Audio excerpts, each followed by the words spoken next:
Brasil e o mundo na sua tela. Começa agora o Entrevista Record Mundo ao vivo. Você viu aí pelas imagens. Hoje nós vamos falar sobre essa tragédia terrível que atingiu o Japão na última sexta-feira. Direto do Rio de Janeiro, por telefone, eu vou falar com o físico Laércio Antônio Vinhas, que é diretor da Comissão Nacional de Energia Nuclear Brasileira. E ainda teremos direto do Japão o testemunho do brasileiro Felipe Tanaka, que vai contar o que fez no momento do terremoto e como foram os dias seguintes à tragédia.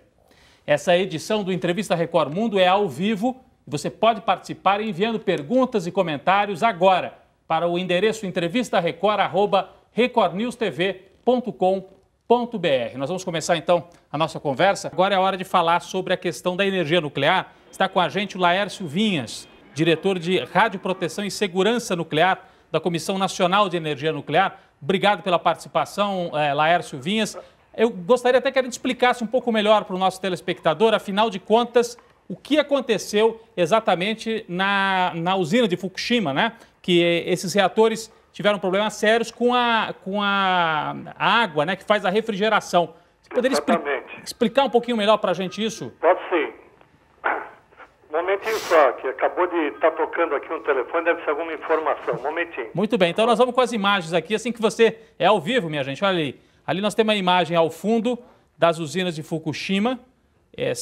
São duas usinas, na verdade são 6 reatores ao todo. O Laércio já nos ouve, Laércio? Ele está a todo momento com informações chegando, inclusive é ele que centraliza informações no Brasil sobre a situação da energia nuclear no Japão. Me desculpe, hein? Oi, Laércio. Não, é que estava acompanhando aqui, me ligaram sobre essa nova explosão, né? Mas o que aconteceu foi o seguinte: os reatores nucleares, quando eles operam, há o aquecimento do núcleo por meio das reações de fissão que geram os produtos de fissão, que são esses materiais radioativos, e esses materiais radioativos, ao serem brecados pelos tubos metálicos, é que esquenta a água. E quando o reator é desligado, precisa continuar a refrigeração, porque há um calor residual muito intenso. E no caso no caso das usinas de Fukushima, o sistema de emergência de início funcionou. Ao perder a eletricidade externa, o reator automaticamente se desligou e entraram em operação geradores diesel que movimentam as bombas para continuar a refrigeração. Entretanto, passada uma hora, teve o problema do tsunami e eles acabaram perdendo esses geradores e só tinham geradores portáteis para continuar alguns dos trabalhos. E desde então eles vêm tentando, seguindo os procedimentos, várias maneiras de resfriar os reatores, mas tem um certo problema para conseguir manter essa refrigeração. Eles têm usado inclusive a água do mar, né, professor? Exatamente. Alô, já estou descendo. Estou ouvindo que está tocando o telefone aí, né? Tem usado agora a água do mar. Eles retardaram o uso de água do mar pelo fato de que, ao colocar água do mar, a instalação fica perdida, né?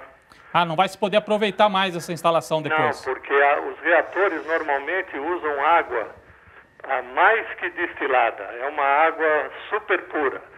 Seria uma água ideal para as antigas baterias de automóvel, quando elas ainda utilizavam água, que se chamava água destilada. Certo. Os mais antigos lembram disso. Sim, claro, lembro. Tá? E essa água puríssima justamente não provoca corrosão então tudo funciona muito bem. Ao jogar água do mar, esses reatores deverão ser desmontados uma vez controlada essa remoção de calor, eles estão irrecuperáveis. Agora, professor, qual é a diferença disso que está acontecendo no Japão? A gente sabe que tem uma diferença muito grande, mas qual é a diferença para Chernobyl? Em Chernobyl houve uma explosão com o reator funcionando, né? Essa que é a grande diferença. Em Chernobyl houve uma explosão com o reator em funcionamento. Então foi uma explosão nuclear. Foi realmente uma grande explosão. Aí, essas explosões que estão ocorrendo aí no Japão são explosões devido à presença de hidrogênio. Esse hidrogênio é formado devido às altas temperaturas da água e ele se decompõe em hidrogênio e oxigênio. E esse hidrogênio que está provocando essas explosões. Agora, nessas explosões, é liberado material radioativo também? Não, o material radioativo é liberado antes. Quando eles fazem a ventilação do sistema para diminuir a pressão, saem quantidades pequenas de radioatividade, porque essa água e esse vapor estiveram em contato com os elementos combustíveis. Então o risco é esse, quer dizer, é uma saída residual, apesar de ser perigoso também para a saúde humana, né? É claro. Não, mas os níveis por enquanto estão baixos, mas a medida preventiva adotada pelas autoridades japonesas foi exatamente a remoção das pessoas nesse raio que inicialmente foi 3 e agora foi estendido para 20 quilômetros. Eu queria até a participação do professor Paulo Yokota, já esteve muitas vezes no Japão, conhece bem, Alexandre Uehara também aqui com a gente. Eu queria que eles conversassem um pouco, até aproveitando a presença do Laércio Vinhas, que é especializado em energia nuclear. O Japão tem condição de usar outro tipo de energia? Até que ponto que o Japão é dependente da energia nuclear, professor Yokota? Bom, 30% da matriz energética japonesa é de energia nuclear. Eles têm outras fontes, mas todas mais poluentes. Refinaria, por exemplo, se você usa petróleo ou gás... Queima de óleo, né? Ou carvão, qualquer coisa dessa natureza, na realidade, eles têm pouca hidrelétrica, eles não têm grandes represas.